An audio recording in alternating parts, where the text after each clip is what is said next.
accuracy, and we'd be grateful if you could advise us of any corrections as quickly as possible. And if after the session you wish to clarify or amplify any points made during your evidence, or have any additional points to make, you are welcome to submit supplementary evidence to us. If you would like to introduce your collaborators and yourself to us, and then I to make an opening statement, which would be very welcome to the committee, and then we go into questions. My Lord Chairman, I am Tobias Billström, and I'm the Swedish Minister for Migration and Asylum Policy since 2006. And since 2002 I have served as a member of the Swedish Parliament, representing the city of Malmö and the Moderate Party. And I'm also the Swedish representative of the Justice and Home Affairs in the Council of the European Union. And joining me here today is first Liselott Åberg, who is the director at the Department for Asylum and Migration Policy with the Ministry of Justice in Sweden, and Mr. Andreas von Beckert. Yes, who is from our embassy here in London. My Lord Chairman, thank you for inviting me to this hearing, and I'm honored to have been asked to talk about the global approach to migration and mobility, not only because it started as a UK initiative in 2005, but also because it is my view that the global approach in essence is an EU success story. Sweden has from the beginning supported the idea of the global approach to migration and its development in becoming the overall framework of the EU external migration policy.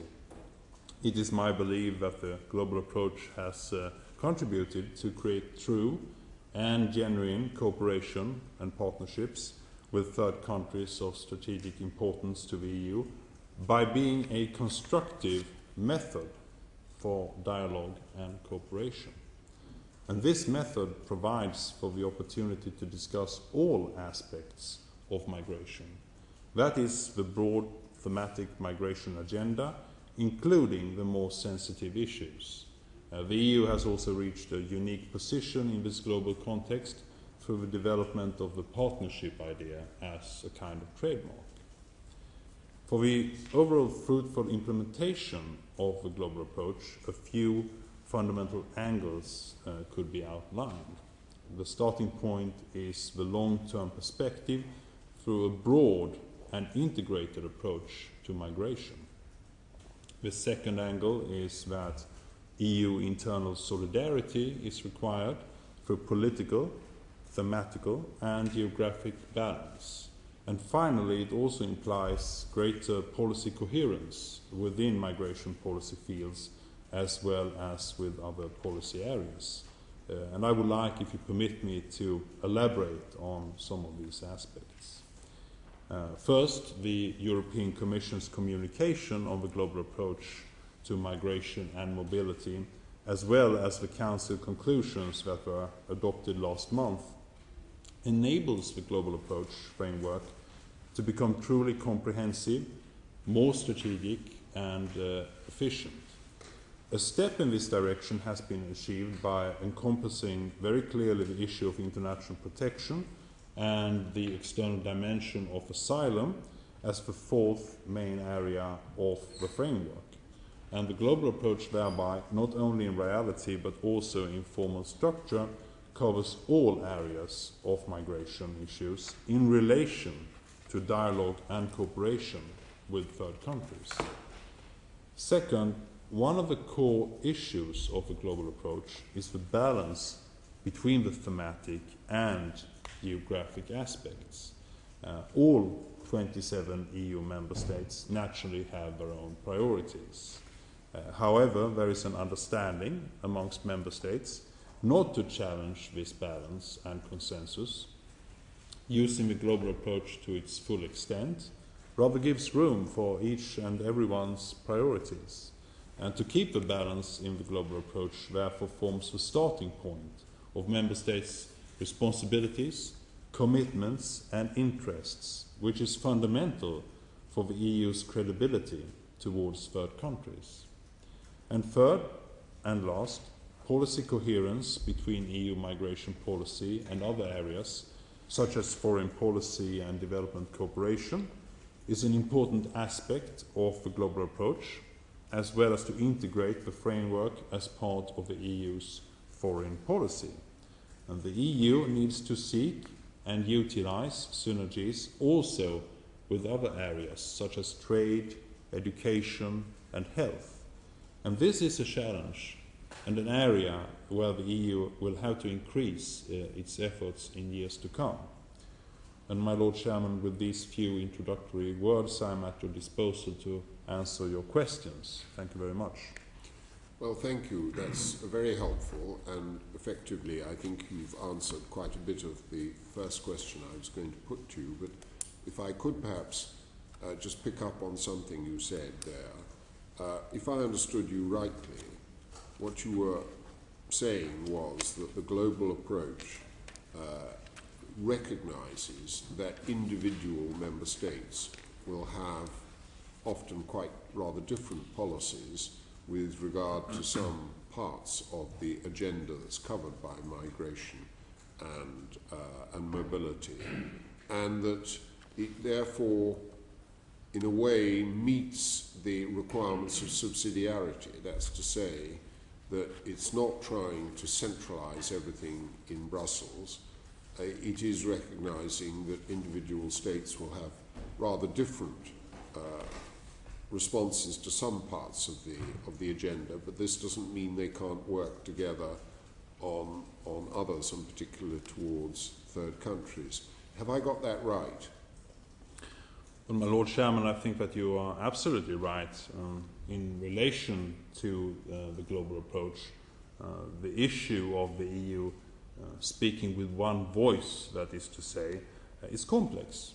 And it is difficult to give a clear-cut answer. After all, this is about who is going to represent the EU. Is it the Commission of the European Union, the External Action Service, or the Presidency? And depending on the situation, it could probably be either of them. And another question is who's going to implement the global approach. And in my view, this is a joint responsibility according to the respective institutional competencies. And I think that the global approach definitely gives each of the 27 member states plenty of room for maneuver and a possibility to implement the approach in a coherent and joint way, but also giving room for the member states' own priorities. Thank you. We heard from our witness last week, Peter Sutherland, that there was in fact difficulty in allowing the Commission to be present at the global forum that he is going to be chairing in Mauritius, that at least one member state was objecting very strongly to that. Can you cast any light on that discussion? Well, thank you very much, my Lord Chairman. Thank you very much for this question as well.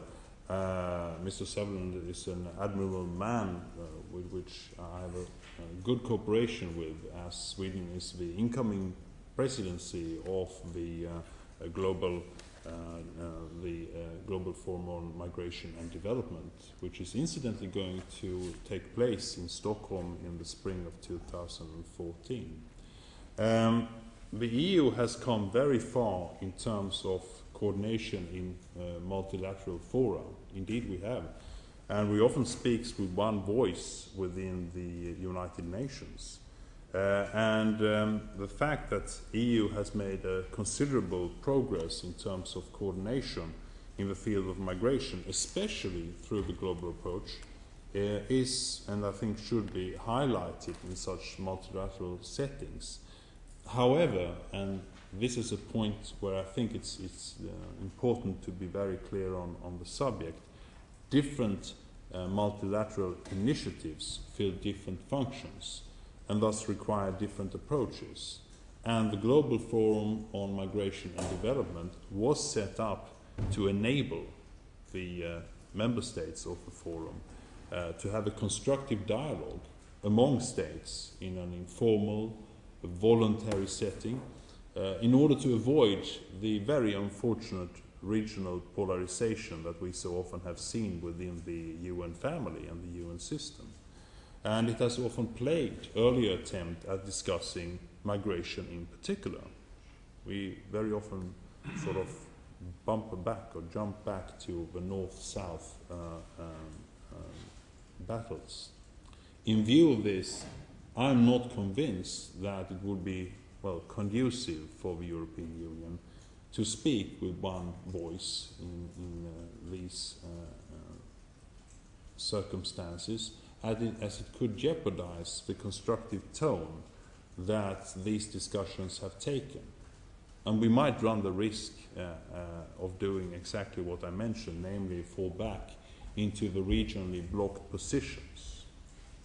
So this is my... I understand that, but does that also mean that you wouldn't want to see, for example, the Commission there at a global forum talking about the issues for which they do have some responsibility, like development aid and so on?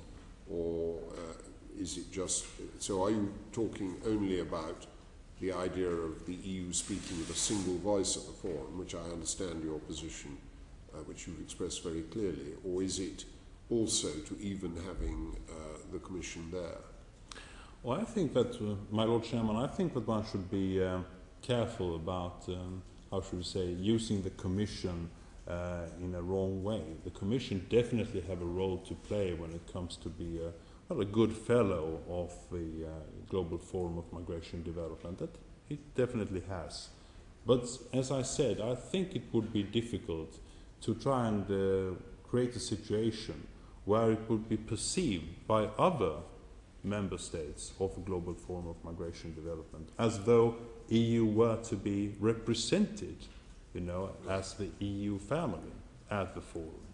This is where I think that we might differ in our opinion on whether this is a good or a bad thing. For my part and for the part of my government, I think that the Global Forum should be what it has become to be, what it has become, namely a good tool for a constructive dialogue. And it's very unfortunate if we replace this with a situation where EU instead is being perceived as becoming one bloc, because we are not one bloc, we are individual member states. Thank you, that's very helpful. Yes, Lord Scarlett. Does that mean that you would be in favour of observer status for the Commission or not? Well, this is of course a question where I would like to be very clear on the matter. We want the Commission to play a part on the Global Forum, and so observer status is something which we of course would recognise as something beneficial to the process. Thank you. Right, Lord Richard.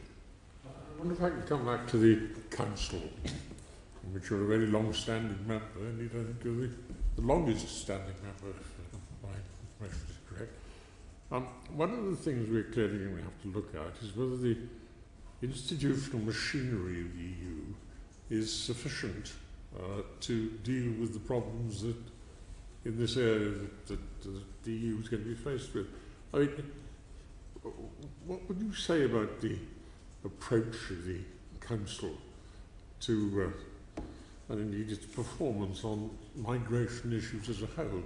I was interested very much in the speech that you made to the LSE, where you said, when formulating policy on international migration and development, our overall aim must be, and I quote, to enable people to migrate out of choice rather than out of necessity. Now, if that's your sort of baseline, so to speak, how competent do you think the Council is to administer this approach? My Lord Chairman, thank you very much for the question. I think that the links between migration and development must remain central to the EU policies on migration, and that includes the global approach, which should be our tool for achieving this. And I think, however, that there is certainly a development potential in mobility, not least when people choose to move back and forth between their countries of origin and destination, which is what I would like to call circular migration. I think, however, that it needs to be pointed out that it's always and should always be up to the individual member states to choose the number of migrants. And now we're speaking about labour migrants. I put the asylum seekers in a separate queue because they are governed by separate rules, as we all know. But I think that one should be very clear on this matter. It should always be up to the individual member states to choose the individual number of migrants that they want to admit to their labour markets. However, this doesn't mean that we can't cooperate, and we have seen some fairly interesting initiatives taken in later years. The framework directive on applications was one such initiative, which enable us to streamline the actual application procedure when a labour migrant wants to seek access to the European Union. Less bureaucracy, and it makes it much more easier for the migrant to pick and choose, which I think is a good thing, because I want to see competition between the individual member states. That would be beneficial for my country, which is a small country. Only 9 million people in this world speak Swedish as their first language. We are in no position to compete with the UK, or France, or Germany, or Italy. We have to find our own ways. But doing this within the EU means that we have to operate some sort of procedure which is similar, but opportunities for people to put in what they want to put in, like special treatments for migrants who choose individual countries. Thank you very much. Both in the EU Council and in the Forum, you are trying to coordinate policy and you're looking ahead. How much discussion together did you have about the implications of Rio Plus for the future of migration? My Lord Chairman, thank you very much for the question. I don't think that the Council yet has been able to, how should we say, assess the Rio Plus yet. That might come to pass in the fullness of time, but not yet. And so my answer has to be very short. I think it's a very interesting document, and I think that there is definitely some room to look into what the consequences of increased global heating, global warming, might pose in terms of migration. Would it be fair to say that the preoccupation of both the Council and the Forum in their deliberations is with Eurocentric matters rather than the global dimensions of migration, which are very central to the issues of Rio? Thank you very much for the question, my Lord Chairman. I think that, well, we all know that there are different roads ahead that we can choose when it comes to migration. We can choose to have a proactive or a reactive attitude towards the subjects being brought forward by Lord Judge. I personally think that both the Council and the Forum have to busy themselves with talking about the Rio Plus conclusions. And I think that when we sit down and talk about the matters ahead in terms of migration and development, we cannot overlook the fact, and that was mentioned before by Lord Richard, that people migrating out of choice rather than necessity is definitely to prefer. However, we might see a development in the years to come where some countries might have to suffer the consequences of global warming. Now, I don't have a full answer to what we shall do in a situation where a large part of, let's say, Bangladesh gradually will perhaps not disappear, but at least be more and more flooded. This has to be taken into consideration. And I think that we need to look very closely on this in many forums.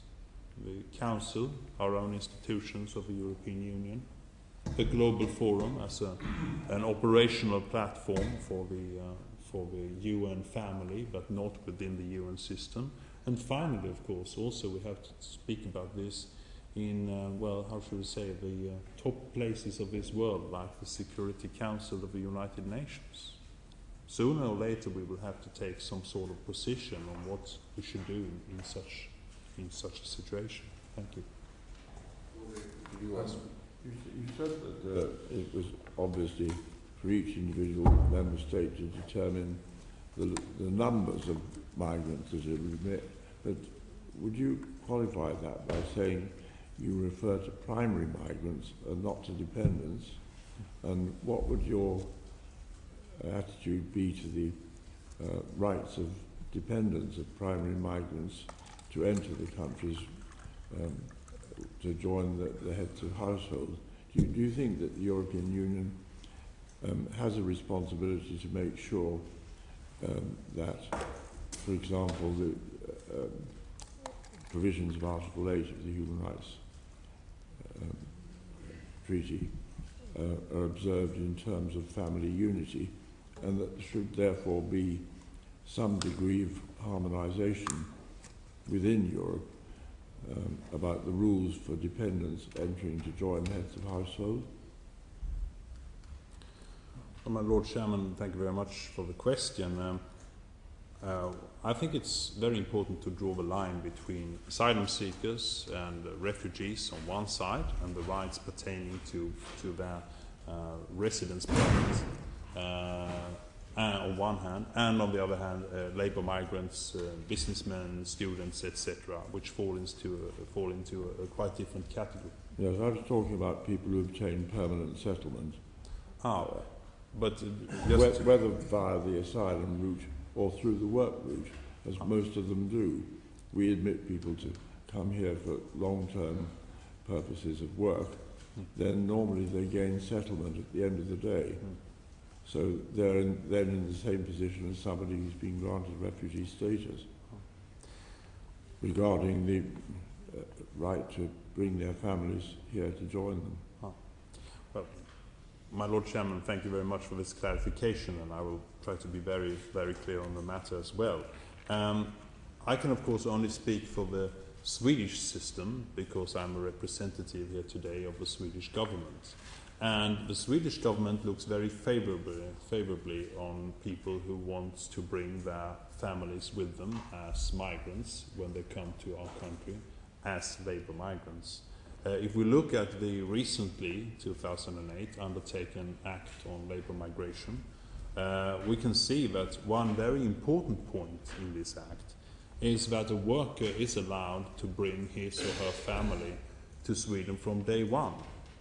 That includes spouse and children, and the accompanying spouse also gains full access to the labour market. And this is, of course, something which is very important for us. This is a competitive tool. We need to encourage people to choose our country over other countries.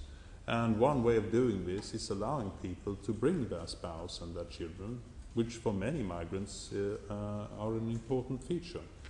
For others, it is not. Young men and women who have not yet formed a family have, for obvious reasons, no spouse and no children to bring with them. And they very often want to do the job on the labour market and then go home to form a family and create a home for themselves in their country of origin. But you have to allow for both. That is my personal opinion. And I think that we have done the right way. However, it is not up to me to advise any other government of how they want to create or act out their policies. Thank you very much. That was good. Lord Bridgman. Chairman, you've referred in your paper to the domestic policy of the Swedish government. The Chairman's taken up your point about the individual preferences of the different countries, and Lord Avery also referred to it. Can you amplify a little more about the Swedish domestic policy? I know you've already referred to it slightly. My Lord Chairman, thank you very much for the question. Yes, as I mentioned, I presented a new goal for the Swedish migration policy when I took up office 6 years ago, with the purpose of increasing opportunities for labour migrants to in order to make it easier for employers to recruit persons from countries outside of the EU. And Sweden has, with this reform, gone from a 40-year-old non-labour immigration policy to the most open and liberal system for economic migration in the OECD family. And if my Lord Chairman permit me, I would like to present the committee at the end of this session with this report from the OECD, which was presented on the 19th of December last year, which gives a full account of how the Swedish system works and might be helpful for the committee. In brief, I'll just mention that the main features of the systems are that it's not based on quotas or bilateral agreements. The system is completely demand-driven. It is now the employer and not a state agency who decides if and when there is a need to recruit labour. The same rules and conditions apply to all labour migrants, and the Swedish system welcomes migrants of all skill levels and low-skilled workers. The key requirement is that the job offered provides a sufficient living, and that the salary and other terms of employment comply with the collective agreements, follow the practice of the profession of the industry. An initial permit is granted for a maximum of 2 years. If the individual in question still has a valid contract after this 2-year period, it is possible to extend the permit for an additional 2 years. After 4 years, a permanent residence permit can be granted. I've already mentioned the important feature about bringing your spouse, etc. Labour migrants and their accompanying family members gain access to more or less the same rights and obligations as Swedish citizens. Voting rights are excluded for obvious reasons. And finally, I'll just mention that the interesting thing, which is also observed by the OECD in their assessment report, is that we have not seen a huge influx of labour migrants, but a relatively low influx can, at least in part, be due to the fact that the reform entered into force during the unfortunate global financial crisis which we are now experiencing. And during the first 3 years, a total of approximately 50,000 work permits have been granted, and the largest groups of professions, except for seasonal workers, are computing professionals, restaurant workers, architects and engineers. This, I think, is very interesting. It shows that in spite of the fact that we have the most open and the most liberal system in the entire OECD family, you still don't get very many migrants. That is perhaps some food for thought in the present debate which is raging around the world about whether open or closed migration policies are a good or a bad thing. Thank you. Thank you very much. Right. Lord... Oh, Baroness Pressure, sorry. Thank you very much. Right. In your very interesting talk at the LSC, you discussed the importance of migration policies for development and also the connection between development and circular migration. What more do you think the EU should be doing to foster development potential of migration? Lord Chairman, thank you very much for the question. I think that we have to work more on facilitating the connection between migration and development. I think that this is important for many reasons. It is important because circular migration can definitely generate advantages for both the country of origin, destination, and also for the individual, him or herself. This is why I would like to emphasize that it is important to have a greater consensus on migration and development policies within the European Union with regards to measures aiming at facilitating circular migration.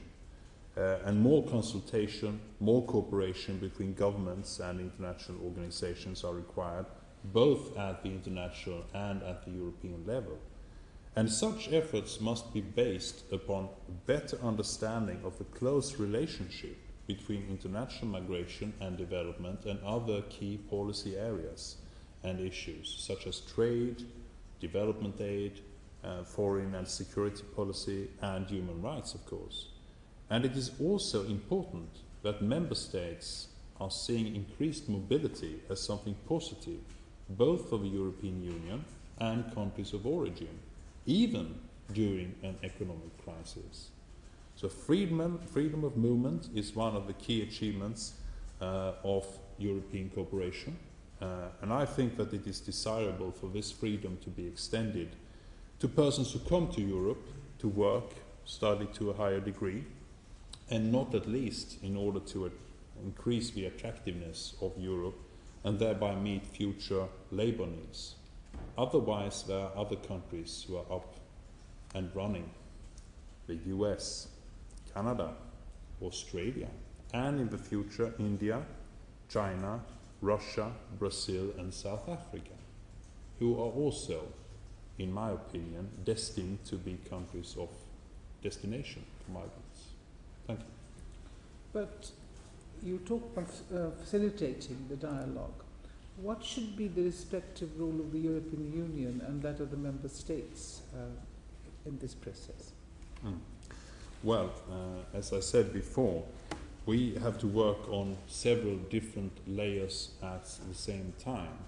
Personally, I think that in order to facilitate circular migration, each and every single member state of the European Union have to sit down and make an assessment procedure. And we are on the way of doing this. The Cabinet decided in 2009 to appoint a parliamentary committee on the matter of circular migration. The first one, I think, on a global scale. I haven't heard of another one. And the findings of this report was not only a very unanimous report by this parliamentary committee, but it also showed that there are still a lot of things to do. How do you work with social security systems, for instance? How do you facilitate them in a way that makes it attractive for migrants to move across borders several times? What about migration laws? How long can you stay away from your country before you lose social benefits? And how much possibilities are there for making those rights portable? These are all issues which we have to take into account, but we have to do this on an individual level because our systems in the European Union are not coherent. The system in the UK is not the same social security as it is in Sweden or Germany or other member states. But it needs to be done. Thank you. You touched on this to some extent already, but what's your view of the impact of the global economic and financial crisis on migration trends, both in the short and the medium term?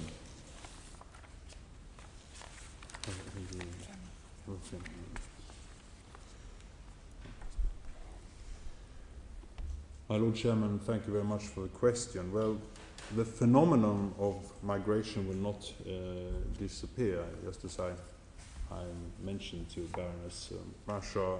Neither in short or medium terms will we see a downturn in the trends of migration. People will always want to move for one reason or another, and global economic crisis will come to, well, some extent influence this, but I'm certain that there will always be a need and demand for migration, although there might, of course, be fluctuations over time. If we're taking the Swedish system again as an example, here we have not seen a huge influx of labour migrants. As I said, some might have expected that with such an open system. But since it is now the employer and not an agency who decides if and when there is a need to recruit labour, the Swedish system can respond to different economic climates, which is of course one of the great advantages with this legislation. There is no need for a separate political process every time the economy starts to move up or down. The system is already in place and it is self-sustainable. Thank you. In answer to an earlier question, you told us about the principal categories of migrants for whom employers were demanding work permits, and amongst those were restaurant workers. Don't you think that there is scope for variation of host countries' migration policies in an era of mass unemployment, because your restaurant workers could be trained to do the jobs and reduce the scaled unemployment in Sweden. And I'm thinking of our own experience where what we call Tier 5 migrants, were the people without any technical skills, are now no longer admitted, because we say to employers, if you want to cook or something like that, then you jolly well train them from the unemployed. And don't you think that Europe as a whole should consider variations of its migration policies to suit its own internal employment situations? Well, Lord Chairman, thank you very much for the question. It's one that I have been asked before, I would like to mention. And my answer would be this. For a handful of occupations, if we look at the Swedish migration system, we can see that computing professionals, for them, labor migration makes up a significant contribution to employment. According to the OECD review, I think it's about half of the recruitments are in occupational groups which are considered to be in shortage in Sweden. And the largest occupational groups I've already mentioned. But however, even if there is unemployment among restaurant workers, there is also a shortage of chefs, which belong to the same occupational group. Very clear. To me, it's not too alarming if it's only about half of the labor migrants who are working in occupations considered to be in shortage. In my opinion, it is the individual employer who knows the recruitment needs of his or her own company best, which is why the system of Sweden is demand-driven and not, for an example, controlled by an agency's assessment of Sweden's need for labor migration, because no agency or no organization are in a position to do that sort of job. It's simply impossible to be able to do it on such a detailed level. And I think also that it is important to remember that a certain occupation can be in shortage locally without being considered to be in shortage in Sweden in general. That might apply for other countries as well, including the UK. And it is furthermore a challenge to reach all different groups of employers in Sweden and potential labor migrants in countries outside of the EU with information about the Swedish system. So that could, of course, therefore be a reason for Sweden to analyze if we, by increasing information efforts, can facilitate labor immigration from third countries based on the needs of Swedish employers. But that is, after all, a minor detail if we relate it to the overall picture. Thank you. I'm sorry for my ignorance, but I can't remember whether Sweden admitted migrants from the new member states in Central and Eastern Europe immediately without transitional provisions like the UK did, or whether you applied some of the transitional provisions. And if so, what were the effect on the flows?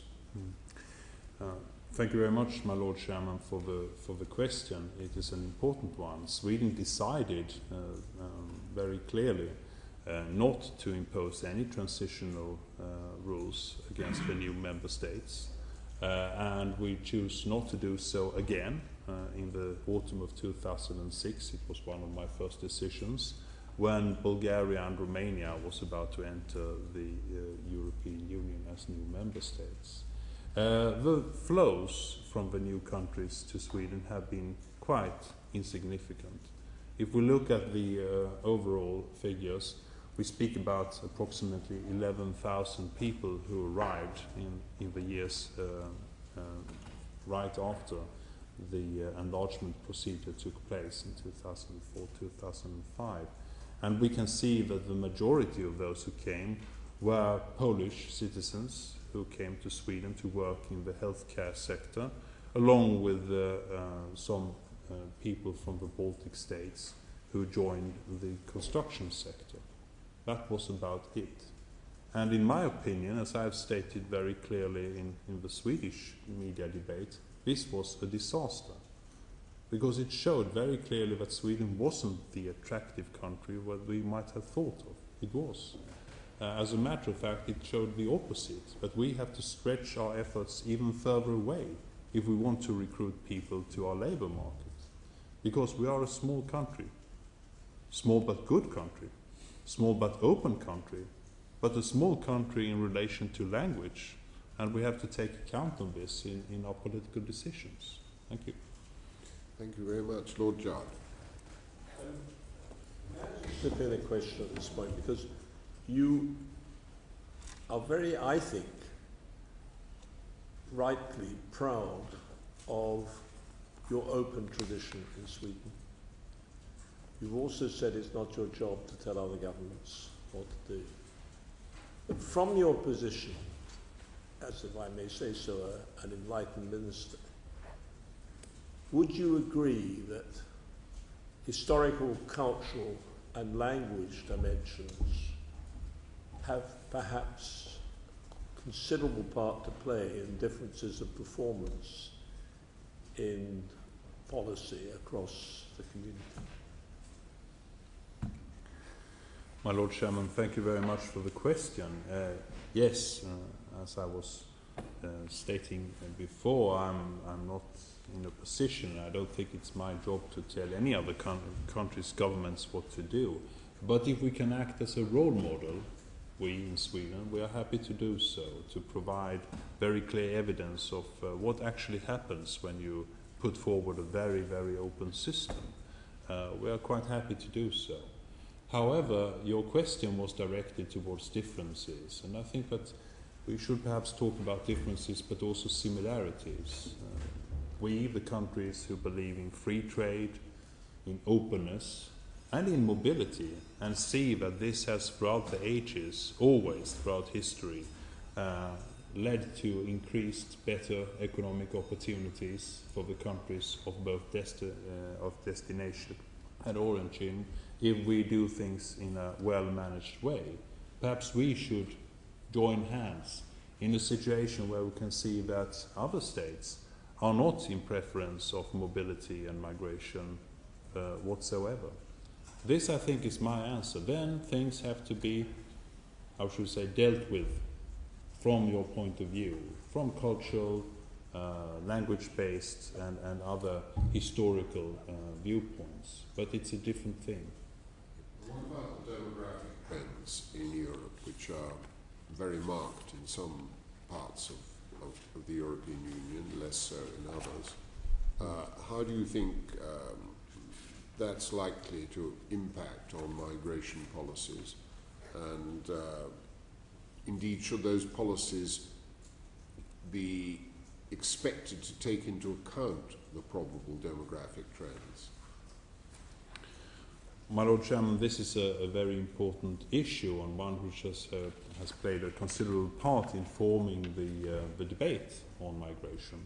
Our population is getting older, and a smaller proportion of people of working age will therefore have to support an increasing percentage of the population in the future.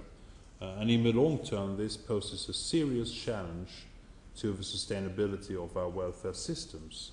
And in order to successfully address these challenges, I think we have to have a forward-looking and broad political strategy in our minds. It is really required. And in this regard, labour immigration is part of Sweden's strategy for economic development in the immediate and in the long-term run. Facilitating growth of the European labour force by opening up for legal migration from third countries is essential in order to ensure that our labour markets remain diverse and vibrant. And it is also, I think, crucial for achieving the targets set out in EU's growth strategy, EU 2020. And to be even more precise in answering your question, what role can migration policies play in addressing demographic change in Europe? Well, the demographic trend in Sweden and the EU reinforces the need for migration to Sweden and to the EU. In order to be able to compete for international labor, we will have to become an attractive destination for migrants. However, I would also like to underline that migration cannot compensate altogether for an aging population, but migrants might be a welcome contribution to fill the gaps of the labor market. Many of the labor migrants may not come to Sweden with the intention of staying there permanently, but rather with the aim of staying a few years to gain experience, to develop skills, etc., etc. And an enabling legal framework that allows migrant workers to be flexible can be an important part of a policy to address the demands of a labour market related to the demographic change. Thank you. Yes, Oh, Lord Judge. you referred to the competition in migration, which you see developing, coming from China and places in the future. Can you just say a word or two for the record about how you see demographic developments within countries like China, Brazil and so on affecting the total situation? Well, my Lord Chairman, I think that it's difficult to give you an overall picture because things are now happening very rapidly as well in China, as well in other countries who are experiencing economic development. We can see trends which point to a very clear downturn in the nativity rate of countries both of the EU who are experiencing economic development. Poland is an excellent example of this, but also outside. And I think that, well, it is not just a question of counting heads, but also what is within the heads. What sort of migrants are needed on the labour market. And countries who are now rapidly expanding economically, like China, Brazil, South Africa, India, etc., might or might not be able to fill some of the gaps which they're experiencing themselves. But it might also be different. And this is where I think that we will have to look at the whole scoreboard of competition when we view these matters, and understand that the European Union and the member states of the European Union might not be on the top 10 priorities among potential labour migrants in the future. Sweden is already outside of the top 10. I know it because I have seen the statistics and the figures myself. Thank you. Lord Sharkey. There has been a significant domestic politicisation of immigration issues across the EU, and there's been a rise in support for populist anti-immigrant parties in some member states. And in these circumstances, how can member states in the EU pursue migration policies that, on the one hand, meet employer demand, and at the same time, reassure the public? My Lord Chairman, thank you very much for the question. As I said before, Sweden is an open country, and we welcome migration, whether a person comes to Sweden as a refugee or to work or to study. It is also an important point to make that the public debate in Sweden regarding migration policy is not characterized by xenophobia or anti-immigration opinions. On the contrary, the debate in Sweden concerning labour immigration is mainly focused on the working conditions of these migrants, while in Sweden and in the needs to ensure that labour migrants receive terms of employment in line with the Swedish standards. And I would also like to mention, for the record, that long-time studies by the SOM Institute, which is an acronym for Society Opinion Media, has been conducted in Sweden, and the most recent report, published yesterday incidentally, indicates that the proportion who think it would be good to accept fewer refugees has declined to 41% over the past 8 years. And comparing to 1993, when 65% of the Swedes were of the opinion that Sweden should receive fewer refugees. We are experiencing a downward trend when it comes to anti-immigration, not a rising one. Thank you very much. Yes, Could I ask a please. quick supplementary? Would you like to speculate as to why that is the case? My Lord Chairman, I think it has to do with many things.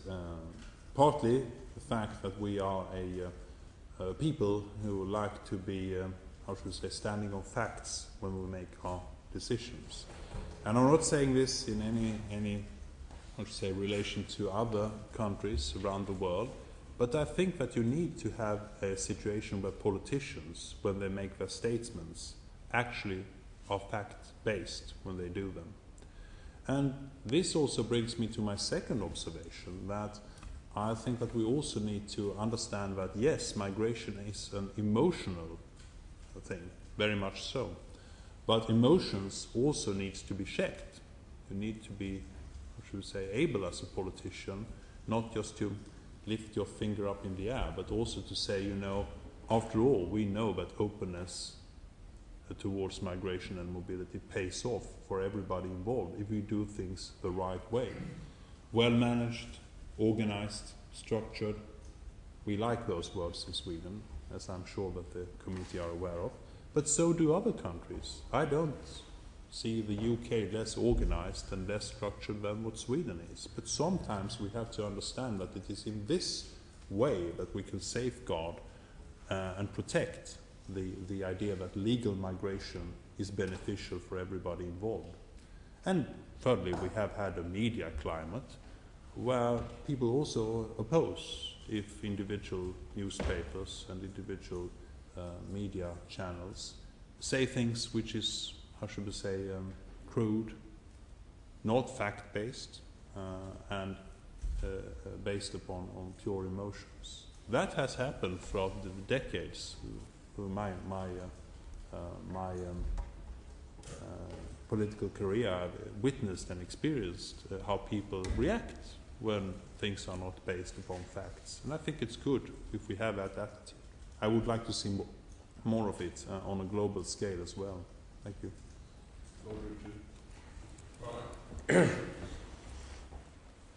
One of the things that strikes me listening to you is that you see in the future some kind of almost competition between the various European countries for migrants to come in. In other words, that one country is going to be disadvantaged because it doesn't get its fair share, whatever the fair share is, of the migrants that are available, which it needs. I come back really to where I started from, which is this question of the European institutions. I mean, how far do you think the European institutions should actually be playing a more active role in trying to produce not a coordinated, but a more coherent European migration policy at a European level now? I mean, Sweden has its preoccupations and its problems, things it wants to sort out. France has its own, we have ours. Different countries have different views about these things. But to what extent do you think the institutions of the EU should try and pull the things together? And secondly, to what extent do you think they could succeed in putting the things together? My Lord Chairman, thank you very much for also a very important question, because I think that we should separate two issues here. One is what the EU should do, and one is what the EU should not do. The EU should definitely operate a system where we see to it that individual labour migrants who wants to choose, pick and choose if you want to use the term, the country which they prefer among the 27 members of our family, are able to do so, to make an assessment which is fair and which is structured. And this can be done through framework directives, which we then implement on a national level. And it's already happening. The British Parliament will be able, if it hasn't already done so, to see to it that this framework directive relating to the opportunity to hand in a joint application for both residence and work permit is being brought forward. That has, of course, already been adopted by the Council and Parliament jointly, so it's underway. Secondly, what the EU should not do, however, is to act as a referee. That it should only do in relation to the directives which we have agreed upon. But the EU has, in my mind, no role to play when it comes to instituting quotas or point system or any sort of determination of how many migrants should arrive in a particular country at a particular time. That should be left to the member states completely. And there are good reasons for it, because one is that if we were to institute such an EU system, it would not benefit the smaller member states. It would benefit the larger member states who already have an advantage in the language area. So I think that it's very good to have this competition between ourselves. If we want, and I speak for Sweden, offer migrants better terms and conditions, we should be able to do so. If the UK wants to do the same in terms of the length of time that you can stay, the rights pertaining to residency permit, etc., you should be able to do so.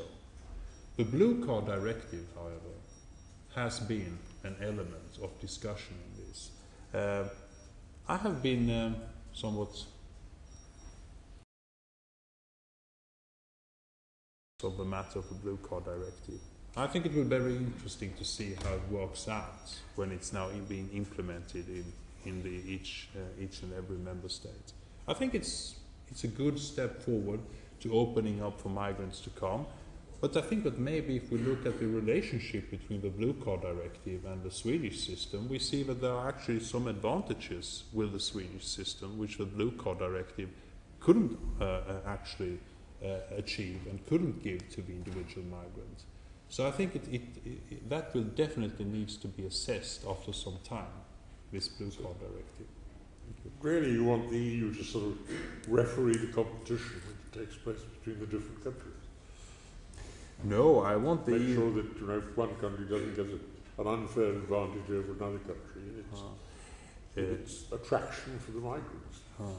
No, my Lord Chairman, only position that I can see for the European Union, and especially the Commission of the European Union, is of course in relationship to the directives that we have agreed upon in the relation between the Council and the European Parliament. Okay. It's only in that regard, only in that sense, that I can see a role for the Commission, not as a referee when it comes to determining whether one state or another should be able to bring in a set number of migrants. No, but you've got to ensure the playing field is flat, haven't you?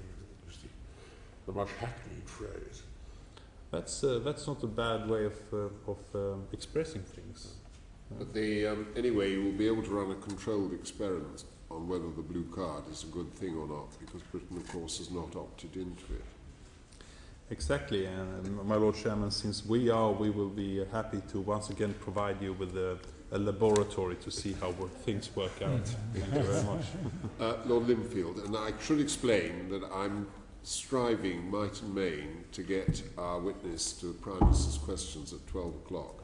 So can we move through this question, the last question, fairly rapidly? Well, for the reasons you've explained, you want to make Sweden more attractive to migrants. What has been your approach to integration, therefore, and to multiculturalism? And would you be kind and mention particularly what effect such an approach might have on schools, colleges, and universities? Mm-hmm. Well, my Lord Chairman, this is of course a lengthy question, but I will try to be as brief or it requires a lengthy answer, I should say. The question in itself was not lengthy, but it needs to be looked upon very closely. I would like to point out, first of all, that the goal of integration policy in Sweden is equal rights, obligations and opportunities for all, regardless of ethnic and cultural background. And these policy objectives are to be achieved primarily through general policy measures for the whole population, supplemented by targeted support for the introduction of newly arrived immigrants during their first years in Sweden. More job opportunities, better schools and possibilities to learn the Swedish language quicker are cornerstones of our integration policy. A major reform, the Introduction Act, entered into force on the 1st of December 2010 to speed up the introduction of newly arrived immigrants to working and social life. And I should point out that we are not talking about labor migrants here, we are talking exclusively about refugees, asylum seekers, and also to some extent their family members. The reform is based around individual responsibility with professional support, and includes strengthening incentives to find a job and participate in introduction programs. And newly arrived immigrants covered by the Introduction Act now have a statutory right to employment preparation activities, civic orientation, and language courses. And although integration policy primarily is a national competence to be handled at the local level, the EU member states share common challenges, not least in the areas of labour market inclusion and social cohesion. So to cooperate and exchange information and experiences in the integration field at the EU level is therefore vital for a successful integration at the national level. And finally, successful integration of immigrants continues to pose a challenge for Sweden. And the time it takes for newly arrived immigrants of refugee background to find work in Sweden is still too long. On average, only some 50% of men have a job 5 years after being granted a residence permit, and for women the corresponding figure is 30%.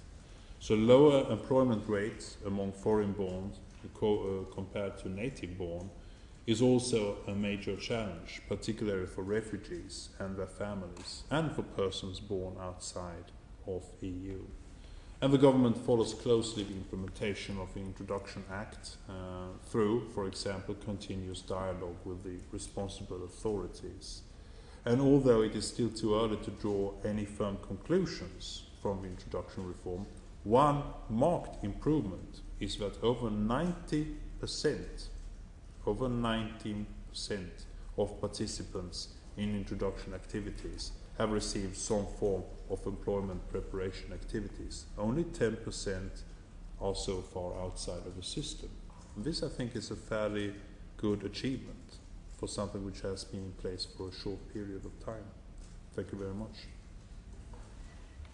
Yes, do you have any follow-up question? Very briefly, do you think that the European Union has a role in to play as far as integration is concerned?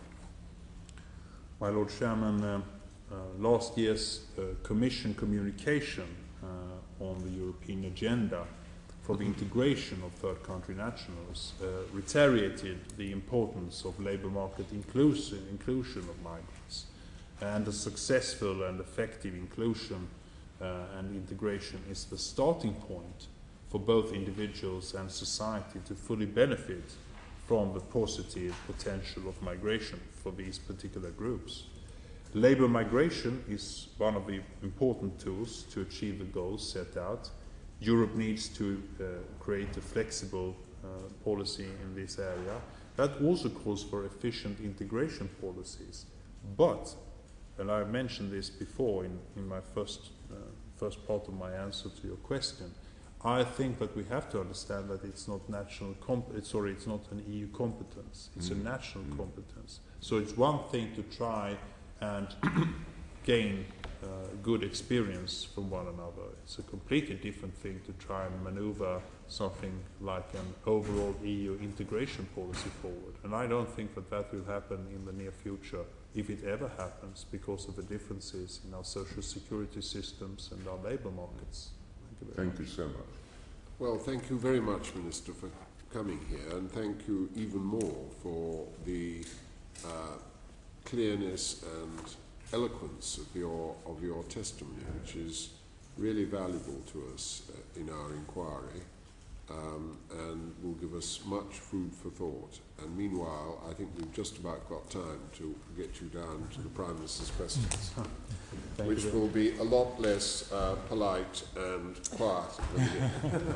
That I can assure you. But fact-based. Thank you very much. Thank you. you. Thank you.